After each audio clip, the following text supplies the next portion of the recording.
चलिए ठीक है, तो बिल्कुल बेसिक्स हम लोग स्टार्ट करेंगे, इस बार प्रॉपर आपका हो जाएगा तो दोबारा मुझे बार बार रिपीट नहीं करना पड़ेगा, ठीक है। चलिए तो बेसिक्स हम लोग मैथ को समझेंगे, है ना। तो ध्यान से देखिए बेसिक्स में हम लोग क्या पढ़ने वाले हैं, सबसे पहले उसको समझते हैं, नोट्स बनाते चलिएगा। बेसिक्स, है ना। मैथ में कुछ बेसिक चीज़ें आती हैं जिनको हमको पढ़ना ही पड़ता है। जैसे सबसे पहले हम लोग पढ़ते हैं इंटरवल को, सबसे पहले पढ़ते हैं इंटरवल, ठीक है।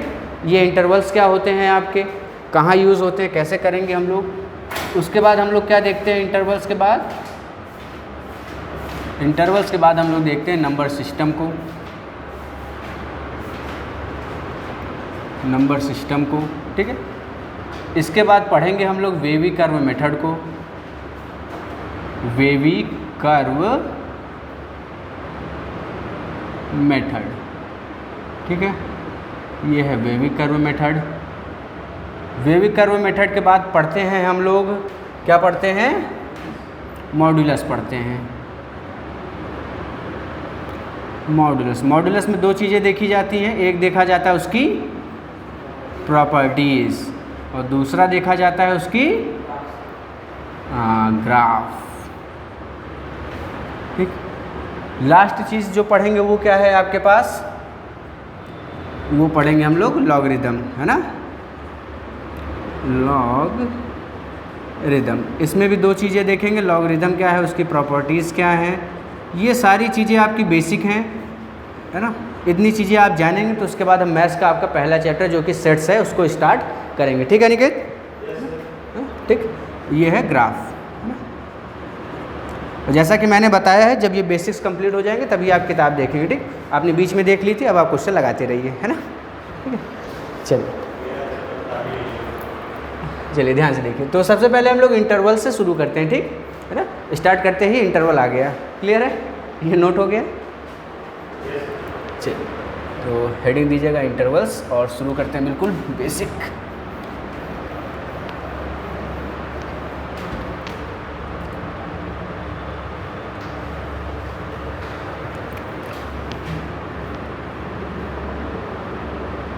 इंटरवल्स, ठीक है, पहले समझ लीजिएगा, मैं लिखने का समय आपको दूंगा अभी, ठीक। चलिए तो इंटरवल्स में बात करी जाए तो हम लोग जनरली चार तरीके के इंटरवल को देखते हैं। सबसे पहले देखते हैं ओपन इंटरवल। कौन सा इंटरवल, बोलिए, ओपन इंटरवल, है ना। ओपन इंटरवल, ओपन इंटरवल का मतलब होता है, मान लीजिए आपके पास कुछ लिखा हुआ है जैसे कि x बिलोंग्स टू, ये है बिलोंग्स टू a, b, ठीक है। तो ये जो ब्रैकेट है इस ब्रैकेट को कहा जाता है ओपन ब्रैकेट, ठीक है। इस ब्रैकेट को कहा जाता है ओपन ब्रैकेट। और इसका मतलब क्या होता है, इसका मतलब होता है ये जो x है इसकी जो वैल्यू होगी ये b से छोटी होगी और a से बड़ी होगी, ठीक है। इसका मतलब होता है ये वैल्यू a से बड़ी होगी और b से छोटी होगी। एग्जाम्पल से समझिए, मान लीजिए लिखा है कि x बिलोंग टू 5,7 लिखा जा सकता है। इसका मतलब x की वैल्यू कहाँ से कहाँ तक होगी, 5 से 7 के बीच में। ये नंबर लाइन है, ये 5 है, ये 7 है, तो x की वैल्यू इनके बीच में ही कहीं ना कहीं होगी, है ना। 5.1 हो सकता है, 2 हो सकता है, 6 हो सकता है, 6.9 तक हो सकता है, कुछ भी हो सकता है। वैल्यूज़ इनके बीच में ही कहीं ना कहीं होंगी, ठीक। तो इसका मतलब क्या होता है कि x की वैल्यू b से छोटी होगी और a से बड़ी होगी, लेकिन b और a के बराबर नहीं होगी, क्लियर है, b और a के बराबर नहीं होगी, ठीक। इसको आप जनरली या तो ऐसे शो करते हैं और या आप इसको ऐसे शो करते हैं, ये इसका साइन है, ठीक है ना। ये बेसिक बात है, ये सब बेसिक जब आप जानेंगे तो पहले चैप्टर जब हम आपका सेट से स्टार्ट करेंगे तो तुरंत कनेक्ट करेंगे उसको, ठीक। ओपन इंटरवल के बाद दूसरा आता है कौन सा इंटरवल, क्लोज्ड इंटरवल। अगर आप ओपन इंटरवल समझ गए तो आप क्लोज्ड इंटरवल आसानी से समझेंगे। x belongs to closed interval a, b। इसका मतलब क्या है, x की वैल्यू किससे छोटी होगी, गलत, x की वैल्यू किससे छोटी होगी, b से। किससे बड़ी होगी, a से। और क्लोज ब्रैकेट का मतलब होता है ये b के बराबर भी हो सकता है और a के बराबर भी हो सकता है, क्लियर है। ये है इंटरवल्स। इसका एज ए एग्जाम्पल देखा जाए तो क्या मिल जाएगा, एग्जाम्पल देखिए, मान लेते हैं x बिलोंग्स टू 11,19, है ना। x आपका 11 से 19 के बीच में कोई भी नंबर हो सकता है, ठीक। बट कंडीशन क्या है, इसका मतलब आप लिखेंगे x less than equal to 19, x की वैल्यू 19 से छोटी होगी, 19 के बराबर भी हो सकती है, और 11 से बड़ी होगी लेकिन 11 के बराबर भी हो सकती है। ठीक, तो ये नंबर लाइन आप बनाएंगे 11, ये बनाएंगे 19, इनके बीच में कहीं ना कहीं आपका x लाई करेगा, इनके बीच में कहीं ना कहीं आपका x लाई करेगा। इस वाले में क्या है, इस वाले में आपका 5 और 7 के बराबर वैल्यू x की कभी नहीं होगी, लेकिन यहाँ पे ऑलवेज इक्वल हो सकती है। ठीक, अच्छा, ये दो इंटरवल हो गए। इसके बाद तीसरा इंटरवल जो मैं बताता हूँ, तीसरा इंटरवल कौन सा होता है, सेमी ओपन, सेमी ओपन और सेमी क्लोज्ड। ठीक है, चीज़ वही है जो बताया था, ठीक, बस नाम थोड़ा यहाँ चेंज हो गया। ठीक, तो सेमी ओपन और सेमी क्लोज्ड है ना, ये कैसे ब्रैकेट होंगे, x belongs to open interval a but closed interval b, और x belongs to closed interval a but open interval. अगर पहले वाले को लिखें तो हम लिख सकते हैं, आप बताएंगे मुझे जिससे पूछेंगे, x is less than b होगा, x is greater than a होगा। कुछ यहाँ चीज़ें मुझसे भूल ली जा रही है, वो कौन सी चीज़ें हैं, यहाँ पे इक्वल टू भी लग जाएगा। ठीक, दूसरे वाले में a x और ये b, समझ आया। ठीक, ये हो गए आपके ओपन इंटरवल, क्लोज्ड इंटरवल, और क्या हो गया, सेमी ओपन या सेमी क्लोज्ड इंटरवल। ठीक, अब देखिए थोड़ी चीज़ें और, जैसा कि मैं बता रहा था आपको कि बचपन में आपने देखा होगा, आपने ब्रैकेट्स पढ़े होंगे है ना, छोटे वाले ब्रैकेट्स पढ़े होंगे, बड़े वाले ब्रैकेट पढ़े होंगे, लेकिन एक ब्रैकेट और हुआ करता था, कौन सा, करली ब्रैकेट है ना, करली ब्रैकेट याद है। ठीक है, तो अगर मैं यहाँ लिख देता हूँ करली ब्रैकेट, करली ब्रैकेट आप ऐसे शो करते थे। अगर मैं कहता हूँ x belongs to curly bracket a comma b, इसका मतलब क्या होगा, x belongs to curly bracket a comma b, इसका मतलब होता है कि x की वैल्यू a के बराबर है और b के बराबर है। ठीक है, अगर मैं इसको नंबर लाइन पे रिप्रेजेंट करता हूँ a और ये b, तो x की वैल्यू मेरी जो होगी, एक एग्जांपल लेते हैं, example x belongs to 1,3, curly bracket में लिखा है ना, किस में लिखा है, कर्ली ब्रैकेट में। तो अभी देखिए ओपन ब्रैकेट में मैं क्या कर रहा था, a से b तक के सारे एलिमेंट्स को ले रहा था है ना, सारे जितनी वैल्यूज आती सबको ले लेता, बस a और b को यहाँ पे मैं छोड़ देता। ठीक है, यहाँ पे क्या कर रहा था, यहाँ पे बताइए, इस वाले में a और b को भी ले रहा था है ना, a और b को भी ले रहा था। बट अगर यहाँ पे कर्ली ब्रैकेट है तो कर्ली ब्रैकेट का मतलब है सिर्फ दो ही एलिमेंट आपको मिलेंगे। ठीक है, इनको कहा जाता है एलिमेंट्स, इनको कहा जाता है एलिमेंट्स। यहाँ x की बहुत सारी वैल्यूज़ हो सकती थी, इनफाइनाइट वैल्यूज़ हो सकती थी, हाँ या ना बोलिए, है ना। यहाँ पे भी x की बहुत सारी वैल्यूज़ हो सकती थी, 5.11111, जितना ले जाना है वो ले जाइए। ठीक, बट यहाँ पे क्या है, belongs to curly bracket a और b का मतलब है x की वैल्यू या तो आपकी 1 होगी या तो x की वैल्यू 3 होगी, इनके बीच का नंबर आपको नहीं लेना है। ठीक, तो यहाँ पे हो गया 1,3, x बिलोंग्स टू 1,3 है ना। तो एक चीज़ जो मैंने अभी बताई उसको ज़रा रिकैप कर लेते हैं। मैंने क्या कहा, अगर close bracket a comma b है और open bracket a comma b है तो इसमें कितने नंबर्स आपको मिलेंगे, गुड, इसमें कितने नंबर्स मिलेंगे, इनफाइनाइट। बट अगर curly bracket a comma b है तो कितने नंबर्स इसमें मिलेंगे, 2 नंबर्स मिलेंगे, जितने नंबर ऑफ एलिमेंट्स है ना, यानी कि फाइनाइट। कितने नंबर्स मिलेंगे, फाइनाइट, यानी कि आप उनको गिन पा रहे हैं। ठीक है, ऐसा नहीं कि इसमें इनफाइनाइट नंबर्स नहीं आते, इसमें भी आते हैं, बट अभी क्या है, आप इसमें जो एलिमेंट्स की बात हो रही है उन एलिमेंट्स के बीच के नंबर की बात हो रही है ना, तो इनके बीच में कितने नंबर मिलेंगे, एक भी नहीं मिलेंगे, है ना। मतलब इसको आप कह सकते हैं एज अ फाइनाइट। जब भी कर्ली ब्रैकेट की बात करेंगे आप सिर्फ एलिमेंट्स को देखेंगे, जब भी ओपन या क्लोज ब्रैकेट या semi open semi close bracket की बात करेंगे आप वहाँ से लेकर वहाँ तक के नंबर्स के बीच की बात करेंगे। ठीक, चलिए इसको नोट कर लीजिए, अब इसको नोट कर लीजिए, बिल्कुल कर लीजिए, है ना।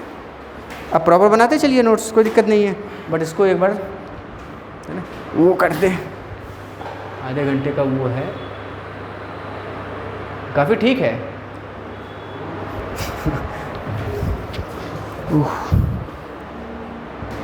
तार कहाँ फंस गया?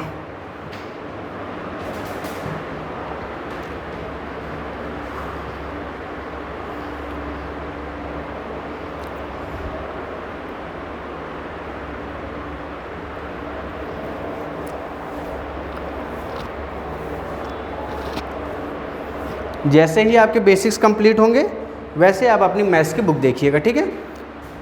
बेसिक्स कंप्लीट मैं करा दूंगा, फिर आप मैथ्स की बुक देखिएगा, है ना? फिर आपको पता चलेगा बुक का क्या लेवल है, जो मैं पढ़ा रहा हूँ उसका क्या लेवल है।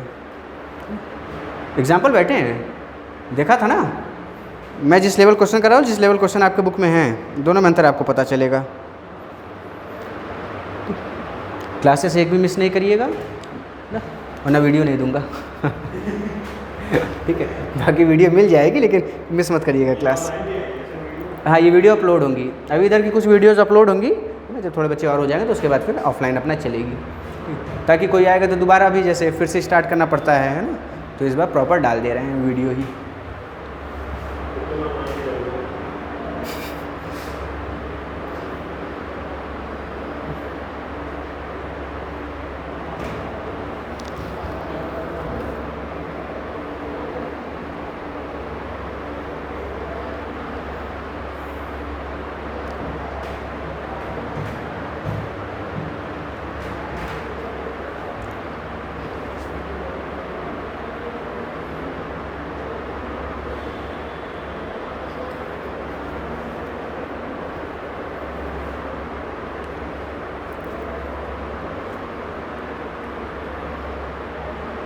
नोट्स प्रॉपर बना लीजिएगा, ठीक?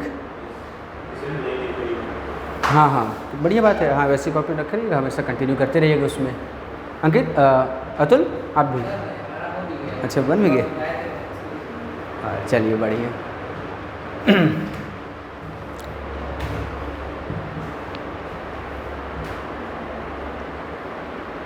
इधर वाला हो जाएगा तो बताइएगा, मैं रफ कर दूंगा।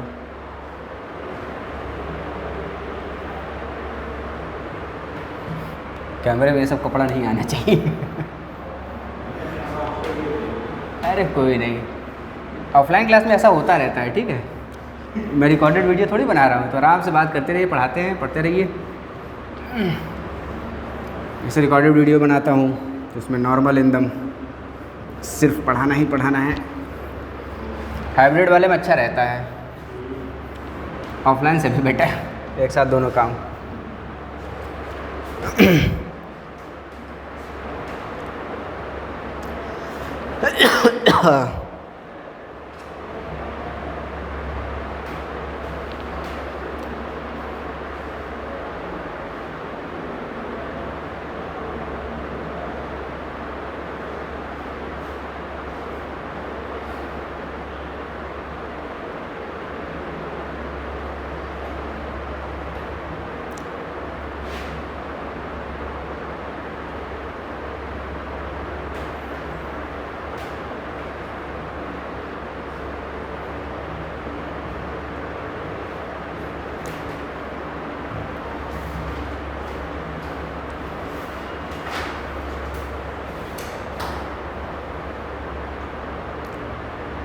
तो आज बैग ही नहीं रखे आप तो, बैग टांग के बैठे हैं।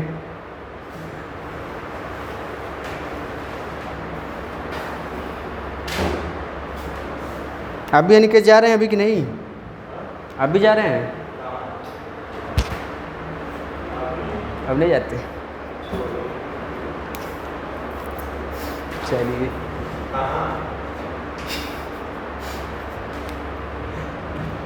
चलिए उधर नोट कर लीजिए। हाँ, कहाँ?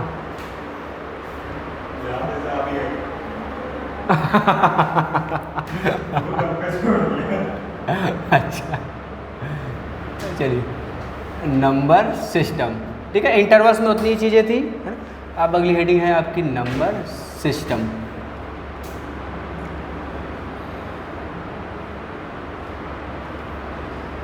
नंबर सिस्टम, ठीक है ना?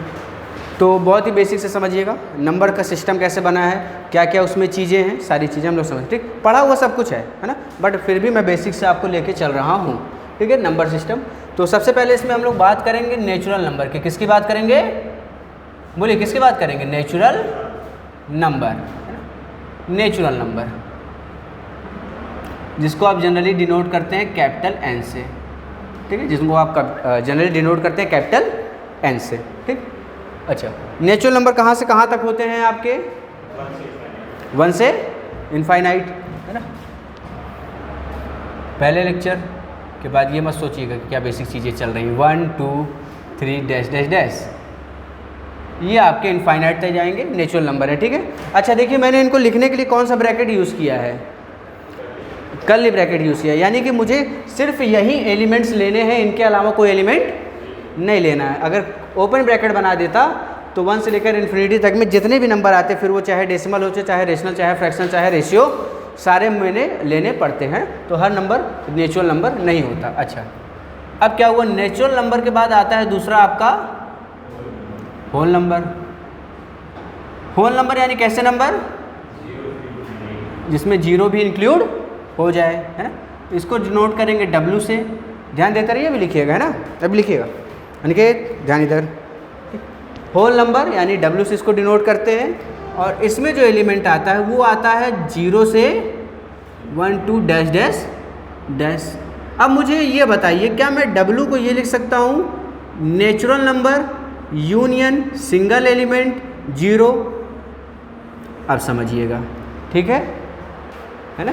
अब ध्यान से देखिए, ये होता है यूनियन। यूनियन का मतलब होता है एडिशन, ठीक है, यूनियन का मतलब एडिशन समझिए, कहीं नहीं अगर ध्यान हो तो यू मतलब यूनियन लिख लीजिएगा, अभी सेट्स पढ़ने बैठेंगे तो वहाँ पे मिलेगा, ठीक।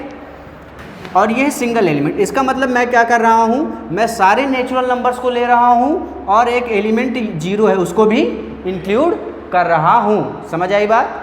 मैं सारे नेचुरल नंबर्स को ले रहा हूँ और 0 भी एक एलिमेंट है उसको भी मैं इंक्लूड कर रहा हूँ, तो इसको मैं लिख सकता हूँ नेचुरल नंबर के साथ 0, नेचुरल नंबर के साथ 0, यानी कि n यूनियन सिंगल एलिमेंट 0, ठीक है, n यूनियन सिंगल एलिमेंट 0 पढ़ेंगे, है ना।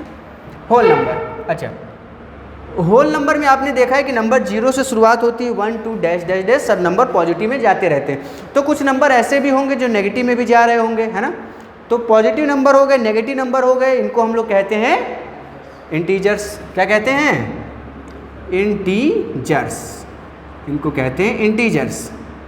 इंटीजर्स की बात करते हैं। इंटीजर यानी कि इसको आप या तो आई से शो करेंगे या तो जेड से, ठीक है। दोनों कैपिटल होंगे, स्मॉल यूज़ करेंगे तो मतलब कुछ और बन जाएगा, ठीक है। दोनों कैपिटल यूज़ करना है आपको, है ना। ये इंटीजर हैं। तो इंटीजर मैंने बताया एक होते हैं आपके पॉजिटिव इंटीजर, यानी कि 1 2 3 डैश डैश डैश, ठीक है, इन्फिनिटी तक जाएगा। आई प्लस से इसको डिनोट करते हैं, ठीक। ये होते हैं नेगेटिव इंटीजर, आई माइनस, जिनको minus infinity dash dash dash dash -1 तक। ये क्लियर है? आई प्लस यानी कि पॉजिटिव इंटीजर्स, आई माइनस यानी कि नेगेटिव इंटीजर्स, ठीक है। ऐसे टर्म्स आपको अभी आगे फंक्शन वगैरह पढ़ेंगे, जो अभी वो बता रहा था, तो वहाँ ये सब टर्म्स आपको लगेंगे, ठीक। ये है आई नॉट। आई नॉट का मतलब है आपको 0 नहीं लेना है। आई नॉट का मतलब होता है 0 नहीं लेना है। तो यानी आप एलिमेंट्स कौन से लेंगे? +-1 +-2 डैश डैश डैश, आखिरी में इन्फिनिटी तक, है ना। 0 नहीं लेंगे तो +-1 दोनों ले सकते हैं, +-2 0 ले सकते हैं, और कहाँ तक जाएंगे? इन्फिनिटी तक जाएंगे। तो क्या मैं आई को ये लिख सकता हूँ, integer is equal to I naught union single element 0। क्या मेरी ये बात आपको समझ आई या नहीं आई? क्या ये बात समझ आई? मैंने लिखा है आई नॉट का मतलब है +-1 +-2, यानी कि इधर के सारे आगे वाले एलिमेंट्स, इधर के सारे पीछे वाले एलिमेंट्स, और एक एलिमेंट जो मेरे पास बच रहा था वो कौन सा बच रहा था? ना ही पॉजिटिव इंटीजर है ना ही नेगेटिव इंटीजर है। तो मैंने यहाँ पे अलग से 0 को क्या किया है, इसमें जोड़ दिया है। किस में जोड़ा है? आई नॉट में। इसमें 0 जोड़ने का मतलब है मैं यहाँ कॉमा लगा के आगे 0 लिख सकता हूँ, ठीक। तो ये बन गया मेरा इंटीजर्स, ठीक है ना। चलिए, तो नेचुरल नंबर हो गया, होल नंबर हो गया, इंटीजर्स हो गया, ठीक। अब इसके बाद क्या आता है? रेशनल आता है ना। क्या आते हैं इसके बाद? रेशनल, या उससे पहले हम लोग पढ़ेंगे रियल नंबर्स को, ठीक है। रेशनल से पहले थोड़ा पढ़ते हैं रियल नंबर्स, इसके बाद रेशनल पढ़ेंगे, ठीक। रियल नंबर्स जिनको जनरली आप शो करते हैं, नहीं आप एक आर से दिखाइए, ठीक। जिनको आप शो करते हैं ऐसे कैपिटल आर से, ठीक है। कैपिटल आर जहाँ भी लिखा रहेगा, जैसे आप फंक्शन वगैरह पढ़ेंगे वहाँ पे लिखा रहेगा R2R, R2R, R2N, Z2Z, है ना, इसका मतलब समझाऊंगा आगे, ठीक है। फिलहाल ये साइन से याद रखिएगा, ठीक है, ये सब साइन जो हैं, ठीक है। तो रियल नंबर जो है, रियल नंबर आर, मैं इसको लिख सकता हूँ such that x belongs to minus infinity से इन्फिनिटी। क्या ये बात आपको समझ आई? रियल नंबर जो है, रियल नंबर में माइनस इन्फिनिटी से कहाँ चालू हो गया चलिए, इधर हम लोग देख रहे थे रियल नंबर्स को, है ना। रियल नंबर्स में मैं x की वैल्यू लूँगा माइनस इन्फिनिटी से इन्फिनिटी, ठीक। इसमें सारे नंबर्स आ जाएंगे जितने हैं, इनफाइनाइट नंबर जितने, सभी आ जाएंगे रियल नंबर्स में, ठीक। अब ध्यान से देखिए, आर पॉजिटिव की अगर हम बात करते हैं, आर पॉजिटिव का मतलब है कहाँ से कहाँ रहेगा, 0 to infinity. Positive real number का मतलब है 0 टू इन्फिनिटी, और नेगेटिव रियल नंबर का मतलब है minus infinity to 0। R naught का मतलब है माइनस इन्फिनिटी टू इन्फिनिटी, ठीक है, माइनस इन्फिनिटी टू इन्फिनिटी। इस बार मुझे 0 को हटाना है, तो 0 को हटाने के लिए मैं यहाँ पे एक लगाऊंगा साइन ऐसे माइनस का, फिर लगाऊंगा सिंगल एलिमेंट 0। देखिए इसका मतलब क्या हुआ, इसका मतलब क्या हुआ, इसका मतलब हुआ माइनस इन्फिनिटी से इन्फिनिटी तक में आप सारे नंबर ले रहे हैं, लेकिन एक सिंगल एलिमेंट 0 उसको आप क्या कर दे रहे हैं, छोड़ दे रहे हैं, ठीक। तो ये सारे साइंस आपको समझ आ रहे हैं, है ना, ठीक। नोट कर लीजिए अब इसको नोट कर लीजिए।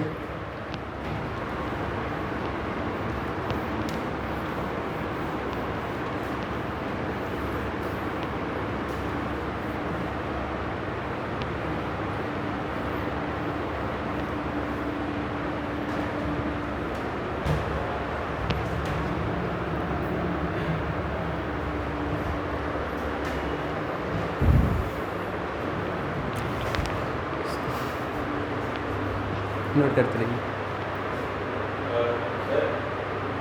हाँ हाँ बताइए बताइए। किसको?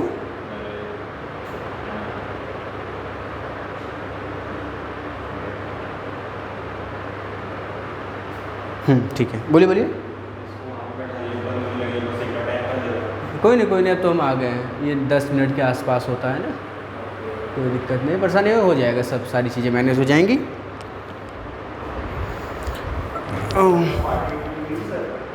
क्या चीज़? वही मिठाई उठाई बैठा था, मिठाई उठाए आए थे, खिलाए थे, खाए थे हम। आप तो खिलाए नहीं आपको तो 22 का बुलाए हैं,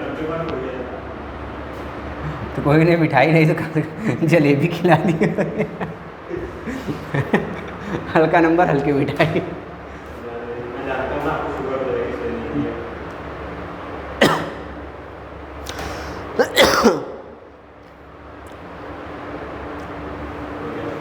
हो गया। अब इधर तो लिखा ही रहेगा, मैं थोड़ा इधर लिखता हूँ। अब अगला है आपके पास रियल नंबर हो गया, अगला है आपके पास रेशनल नंबर। अगला है आपके पास रेशनल नंबर्स। चलिए ठीक है, रेशनल नंबर है ना। रेशनल नंबर आप बचपन से पढ़ते आ रहे हैं, यानी कि क्लास 9 से, अभी भी बचपना ही है ना तो ज़्यादा बड़े तो हुए नहीं, ठीक है। रेशनल नंबर यानी कि कैसे नंबर जिनको आप किस फॉर्म में लिख पाएँ। सबसे पहले इनका डिनोटेशन कैसे होता है, क्यू से। किससे डिनोट करते हैं, क्यू से, ठीक। तो यानी कि रेशनल नंबर जिनको आप लिख पाते हैं p/q के फॉर्म में, ठीक है।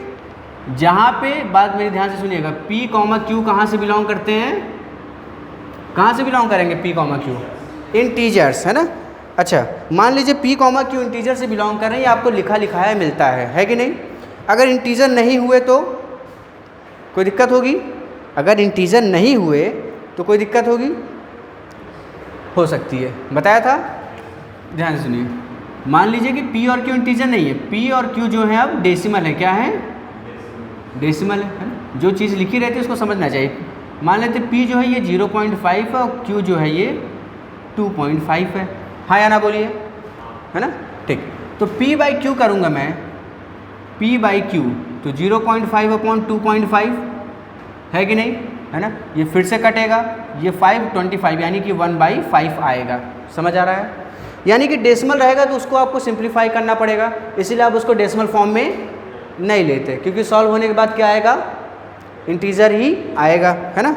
अच्छा और सुनिए, या आप डेसिमल नहीं ले रहे हैं, डेसिमल नहीं ले रहे हैं तो मान लीजिए आप कोई फ्रैक्शन ले ले रहे हैं, क्या ले ले रहे हैं, फ्रैक्शन ले ले रहे हैं। तो मान लीजिए p जो है ये 1/2 है और q जो है वो 3/4 है, तो p बाई क्यू जो है वो कितना आ जाएगा, 1/2 अपॉन 3/4, ये 3 यहाँ मल्टीप्लाई होता है, ये 4 यहाँ मल्टीप्लाई होता है, वैल्यू आ जाएगी 4/6, है ना। वैल्यू कितनी आ जाएगी 4/6, यानी कि फिर सिंप्लीफाई होने के बाद 2/3 आएगी, ठीक है। तो p और q को मैं फ्रैक्शन इसलिए नहीं लेता क्योंकि उसको फिर से मुझे सिंप्लीफाई करना पड़ेगा, है ना। इसलिए नॉर्मल कंडीशन क्या लिखा जाता है, नॉर्मल लिख दिया जाता है कि जो भी नंबर p/q वाले फॉर्म यानी कि फ्रैक्शन वाले फॉर्म में होंगे उनको हम कहेंगे रेशनल नंबर, जहाँ पे ऊपर वाला नंबर और नीचे वाला नंबर दोनों क्या हो, इंटीजर्स हो, और डिनोमिनेटर 0 के बराबर ना हो। डिनोमिनेटर 0 के बराबर हो गया तो डिनोमिनेटर 0 के बराबर हो गया तो अच्छा, अब आप समझिए, बहुत बेसिक चीज़ें बता रहा हूँ। 1/2 का क्या मतलब है, एक को 2 पार्ट में बांट दिया, 1/2 का मतलब है आधा, है ना, एक को 2 पार्ट में मैंने बांटा, ठीक है। 4/10 का मतलब क्या है, 4 को मैंने 10 पार्ट्स में बांट दिया, 4 चीज़ थी उसको मैंने 10 पार्ट में बांट दिया, ढाई, ठीक है। ढाई नहीं समझिएगा ठीक है, ढाई कह रहे हैं, ठीक। तो ये आपने इसको बांट दिया, है ना। अब देखिए, जब डिनोमिनेटर मान लीजिए कुछ है p अपॉन मान लीजिए 0, q की वैल्यू 0 ही हो गई, ठीक है। तो ऐसे में क्या होगा, किसी चीज़ को आप 0 में बांट सकते हैं, किसी चीज़ को आपको कह दिया जाए कि आप इसमें बांट दीजिए जो चीज़ है ही नहीं, ठीक है। मान लीजिए आप आके क्लासरूम में बैठे और मैंने कहा सभी में मिठाइयाँ बांट दीजिए, और क्लासरूम में कोई है नहीं, बटेगी, आप में बटेगी तो इसका मतलब ये होता है जब कुछ है नहीं तो बटेगा भी नहीं, इसीलिए नीचे कुछ होना जरूरी है, ठीक। तो q कभी भी नहीं 0 के बराबर होगा, ठीक, 0 के बराबर कभी नहीं होगा। तीसरा, ये कंडीशन मैं लिखाता हूँ, मैं बता देता हूँ पहले ही, p और q में हमेशा को प्राइम लेके चलूँगा, क्या लेके चलूँगा, को प्राइम। को प्राइम का क्या मतलब होता है, जिनका कॉमन फैक्टर 1 हो, जिनका कॉमन फैक्टर 1 हो। एग्जाम्पल, अगर मान लीजिए को प्राइम नहीं लेता हूँ, को प्राइम नहीं लेता हूँ, तो जो बातें लिख रहा हूँ एकदम पुख्ता सबूत आपको दे रहा हूँ, ठीक। समझते रहिए हर चीज़ का कारण, बेसिक जानते रहेंगे तो मैथ बहुत ईजी हो जाएगी आपके लिए, आप देखेंगे 2-4 क्लासेस में इन चीज़ों को, ठीक। समझिए, मान लेते हैं एक नंबर है मेरे पास 17, मैं इसको लिख सकता हूँ 1 × 19 को लिख सकता हूँ 1 × 19। ये 17 और ये 19 दोनों एक कॉमन नंबर है, एक कॉमन नंबर है जिससे डिवाइड हो रहे हैं, जिसको आप 1 कह रहे हैं। 17 से डिवाइड होगा, 1 से भी डिवाइड होगा, 19 से भी डिवाइड होगा, 1 से भी डिवाइड होगा। तो दोनों में जो कॉमन नंबर है वो क्या है, 1 है, कॉमन नंबर है, या फिर आप इसको क्या कहेंगे, कॉमन फैक्टर है। जो नंबर इनको डिवाइड कर दो इसका फैक्टर होगा, तो दोनों का कॉमन फैक्टर क्या है, 1 है। तो 17 और 19 कैसे नंबर हो गए, को प्राइम हो गए। मान लीजिए मैं कोई को प्राइम नंबर नहीं लेता हूँ, p और q को मैं को प्राइम नहीं लेता हूँ, मान लीजिए मैं p को ले लेता हूँ 2 और q को ले लेता हूँ 6, ठीक है। अगर p और q को प्राइम नहीं रखूँगा तो p/q क्या हो जाएगा, 2/6, अरे हाँ या ना बोलिए, है ना, गुड। तो इसको काटने के बाद 1/3 आएगा, यानी कि सिंपल फॉर्म में रखना पड़ेगा, है ना।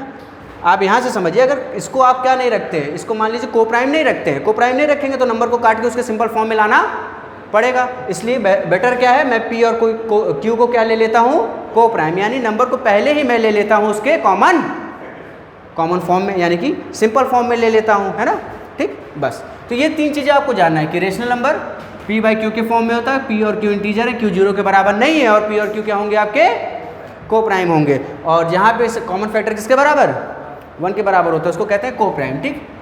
तो ये है रेशनल नंबर में इतनी बातें, है ना। अब देखिए 2 चीज़ें यहाँ से और नोट करिएगा रेशनल नंबर के बारे में, खास बातें, ठीक है। जब भी कोई भी नंबर फ्रैक्शन में लिखा हुआ है, इसका मतलब आप उसको डिवाइड, अरे कोई भी नंबर डिवीजन फॉर्म में लिखा है, इसका मतलब आप उसको डिवाइड कर सकते हैं, ध्यान दीजिएगा इसका, है ना, ठीक है। ये बक कर दीजिए, हल्का सा टच कर दीजिए, नहीं बंद ना हो जाए, कोई दिक्कत नहीं है, अपने से बंद कर दीजिएगा, हो गया, ठीक है। चलिए अब ठीक है, ध्यान से देखिए रेशनल नंबर के बारे में 2 बातें। अगर कोई भी फ्रैक्शन मान लीजिए 2/5 है, तो क्या 2 5 से डिविजिबल होगा, अरे 2 5 से डिविजिबल होगा कि नहीं होगा, ये कौन सा हाँ है 2 5 से डिविजिबल होता है। 3/10 3 10 से डिविजिबल है। तो जब भी कोई भी नंबर रेशनल नंबर के फॉर्म में लिखा रहता है और वो फ्रैक्शन वाला फॉर्म है, फ्रैक्शन वाला फॉर्म में अगर आप, इसका मतलब है कि अगर आप उसको डिवाइड करते हैं तो दो ही चीज़ें आपको देखने को मिलेंगी, या तो डिवीज़न जो होगा आपका वो टर्मिनेटिंग होगा। कैसा होगा?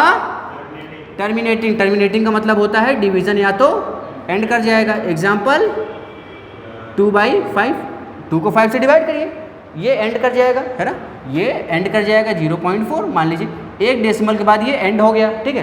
तो रेशनल नंबर दो प्रॉपर्टीज शो करते हैं। कितनी प्रॉपर्टीज? दो प्रॉपर्टीज। या तो वो टर्मिनेटिंग होंगे या तो नॉन टर्मिनेटिंग होंगे। क्या होंगे? Non terminating. नॉन टर्मिनेटिंग का मतलब है कि डिवीजन एंड नहीं होगी। नॉन टर्मिनेटिंग होंगे लेकिन इनके साथ साथ वो क्या होंगे? रिपीटिंग होंगे। ये नंबर नॉन टर्मिनेटिंग होंगे लेकिन साथ में क्या होंगे? रिपीट होंगे, है ना। देखिए बहुत ही बेसिक चीज़ें बता रहा हूँ लेकिन आपको जानते रहना चाहिए, ठीक। नॉन टर्मिनेटिंग होंगे, साथ में क्या होंगे? रिपीटिंग भी होंगे, है ना। एग्जाम्पल 8/3, ठीक है, कितना आ जाएगा? 2 पॉइंट, है ना, कितना आ जाएगा? 8 को 3 से डिवाइड करेंगे 2 जान जाएगा 6, 2 6 6 6 6, है ना, 6 6, है ना। ऊपर मैंने बार लगा दिया, बार का मतलब है नंबर बार बार आता रहेगा, ठीक। तो ये क्या है? नॉन टर्मिनेटिंग है लेकिन नंबर देखिए रिपीट कर रहा है ना। तो रेशनल नंबर दो प्रॉपर्टी शो करते हैं, या तो वो डिवीजन करने पे एंड हो जाएंगे और अगर एंड नहीं होंगे तो वो क्या कर रहे होंगे? रिपीट कर रहे होंगे, ठीक। ये प्रॉपर्टी होती है रेशनल नंबर की, बेसिक सी बात, ये आप नोट कर सकते हैं ना। चलिए इसको नोट कर लीजिए। अब इधर वाला कर लिया तो बताइएगा, मैं मिटा दूंगा, ठीक है। उधर वाला कर लीजिए जल्दी से, थोड़ी चीज़ें और बची हैं बस।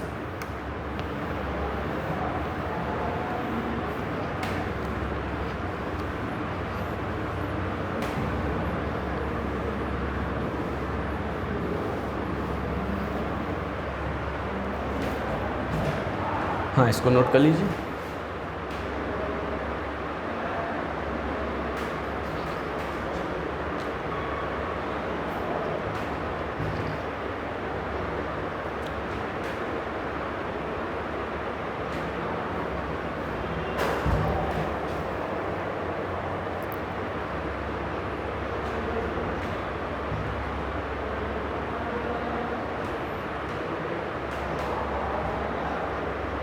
एग्जाम्पल वगैरह जो बगल बताए सारी चीज़ें नोट में रखिएगा तो आपको हमेशा ध्यान रहेगा।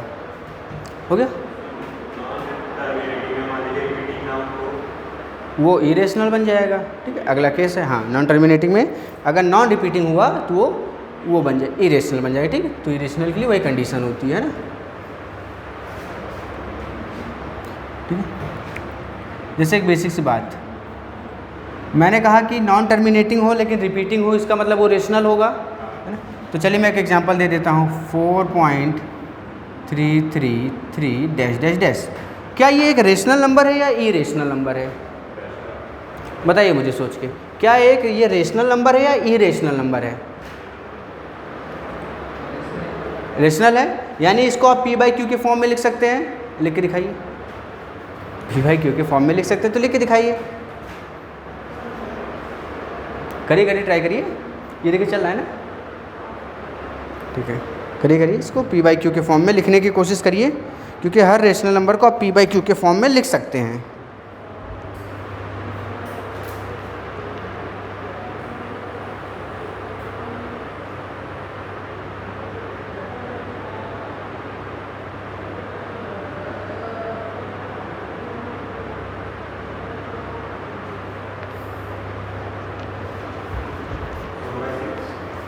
हम्म, 4/6 बिना करें। चलिए, पढ़ा है आपने, ऐसा कुछ नहीं जो आपने नहीं पढ़ा है ना। बस आपने जो नहीं पढ़ा है वो ये है कि आपने मुझसे नहीं पढ़ा है, ठीक है। 9th में नहीं पढ़ा है, ये 9th का है, ठीक है। चलिए एक तो मैं बताता हूँ, सुनिएगा।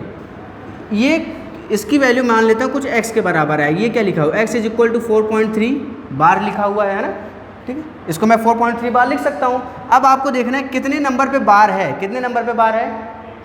एक नंबर पे। डेसिमल के बाद देखना है कितने नंबर पे बार है? एक नंबर। तो मैं दोनों साइड 10 से मल्टीप्लाई करूँगा। दोनों साइड क्या करूँगा? 10 से मल्टीप्लाई। 10 से मल्टीप्लाई करने पे ये डेसिमल इधर खिसक जाएगा और ये 4.43.3 बार बार आता रहेगा, ठीक। इसको मैं बोल देता हूँ पहली इक्वेशन, इसको बोल देता हूँ दूसरी इक्वेशन। मैं काम करता हूँ, मैं 2 - 1 करता हूँ। क्या करता हूँ? 2 - 1। तो 10x = कितना आ गया? 43.333 डैश डैश डैश, और यहाँ से x कितना आ गया आपके पास 4.333 डैश डैश डैश। बोलिए हाँ या ना, पक्का? ठीक। अब देखिए मुझे दोनों को सब्ट्रैक्ट करना है, तो मैंने यहाँ सब्ट्रैक्शन लगाया, सब्ट्रैक्शन लगाया। इधर के सारे 3 एक दूसरे को जीरो करते जाएंगे, यहाँ तक सारे डेसिमल के पीछे वाले सारे 3 एक दूसरे को जीरो कर देंगे। 43 में से 4 जाएगा, कितना आएगा 39 आएगा, है ना। और इधर से देखिए ये 10x माइनस एक्स यानी कितना हो जाएगा 9x, तो x की वैल्यू आ जाएगी कितनी 39/9, यानी कि 3 से काटेंगे तो कितना हो जाएगा 13/3। x की वैल्यू कितनी आ गई 13/3। किस फॉर्म में आ गया, p/q वाले फॉर्म में, जहाँ पे p और q क्या हैं, इंटीजर्स हैं। q 0 के बराबर, बोलिए q 0 के बराबर नहीं है, और ये दोनों क्या है, को प्राइम है। ये दोनों सिर्फ नंबर 1 से ही डिवाइड होंगे और किसी से डिवाइड नहीं होंगे। ठीक, तो आपने इसको ऐसे बदल लिया, नोट कर लीजिए। फिर लास्ट टॉपिक है आपका इरेशनल नंबर आज का। ठीक, चलिए, हालांकि पहला दिन है आपका इसलिए, वरना मैं वेवी कर भी स्टार्ट करता ही आज। ये वीडियो अपलोड हो जाएगी।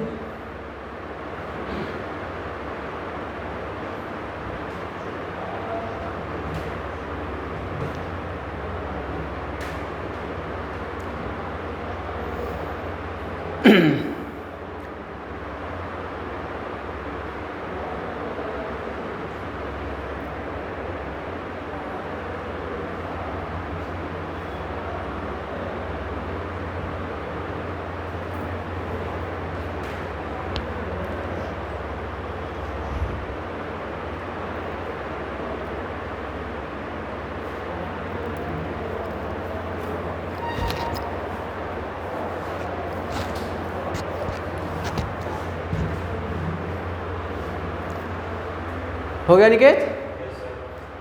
ठीक है, लास्ट देखिए इरेशनल नंबर।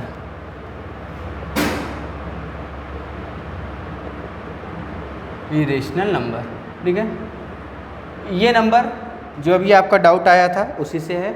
इरेशनल नंबर, इसको शो कैसे करते हैं, q की पावर c यानी q कॉम्प्लीमेंट्री, या फिर आप इसको लिखते हैं r माइनस q। ठीक है, क्या लिखते हैं, या तो q कॉम्प्लीमेंट्री या r माइनस q, कहीं लिखा मिलेगा तो इसका मतलब क्या है, इरेशनल नंबर की बात हो रही है। ठीक, तो आपको हर जगह ये लिखा हुआ नहीं मिलेगा, हर जगह आपको सिर्फ साइन ही मिलेंगे, तो सभी का साइन आपको ध्यान में रहना जरूरी है। सुनिएगा, तो इनके लिए खास बात क्या है, ये नंबर ऐसे होते हैं जो क्या होते हैं, नॉन टर्मिनेटिंग होते हैं। नॉन टर्मिनेटिंग का क्या मतलब हुआ, नॉन टर्मिनेटिंग का क्या मतलब हुआ, ऐसा डिवीजन जो कभी भी एंड ना हो, ऐसा डिवीजन जो कभी भी एंड ना हो।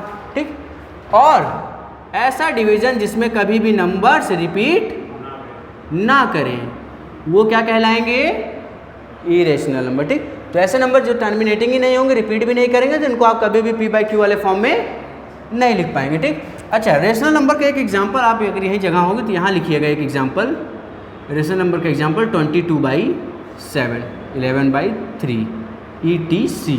ठीक है, यानी एक्सेट्रा, जगह हो तो यहाँ लिखिएगा, इंपॉर्टेंट है इसलिए बता रहा हूँ, है ना, ये एग्जांपल।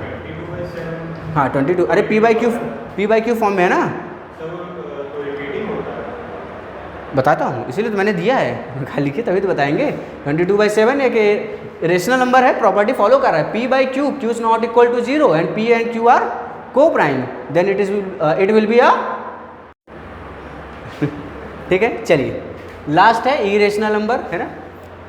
ठीक है, ध्यान से देखिए, ये नंबर ऐसे होंगे जो कि क्या होंगे, नॉन टर्मिनेटिंग, क्या होंगे, नॉन टर्मिनेटिंग, साथ में क्या होंगे, नॉन रिपीटिंग होंगे।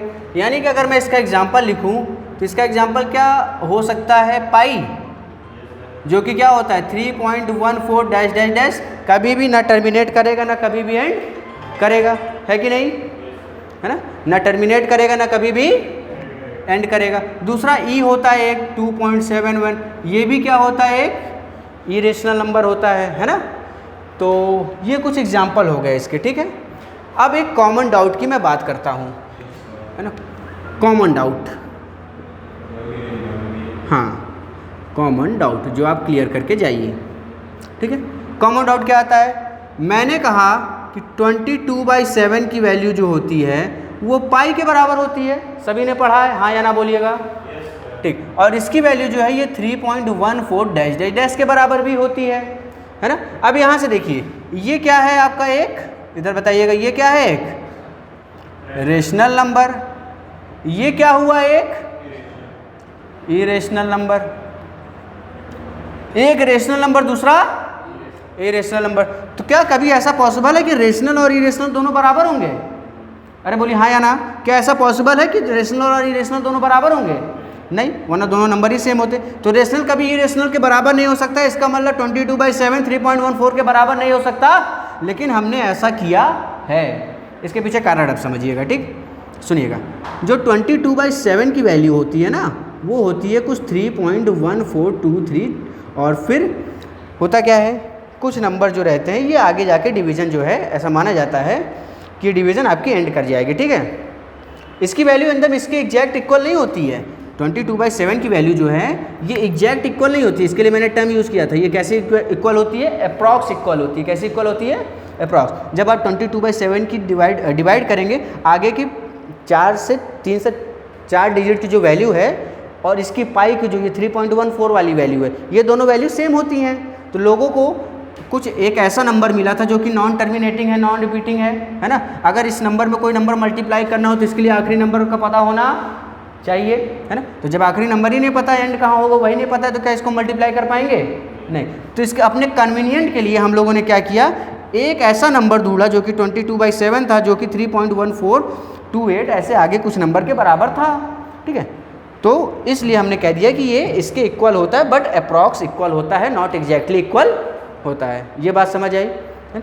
तो यहाँ से आप समझ गए 22/7 रेशनल है, 3.14 ही रेशनल है, और असल में देखा जाए तो ये दोनों बातें अपनी जगह पे सही हैं, ठीक है। ठीक है, ये हो गया आपका, नोट कर लीजिएगा। पाई की स्टोरी सुनते जाइए, पाई की कहानी है ना, ये वाली पाई की बात हो रही है, ठीक है। कौन कौन सी पाई जानते हैं आप?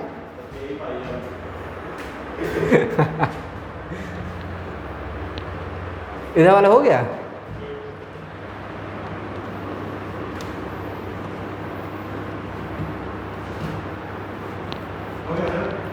हाँ बस कहानी सुनाइए, अब लिखाना नहीं है वैसे, नहीं कहानी सुनाना है।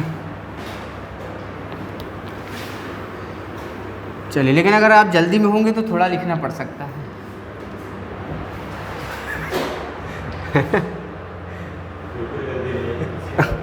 बस अभी तो बंद नहीं है, बस हो गया। पाई स्टोरी, पाई स्टोरी जानते रहिए पाई की खोज कहाँ से हुई थी।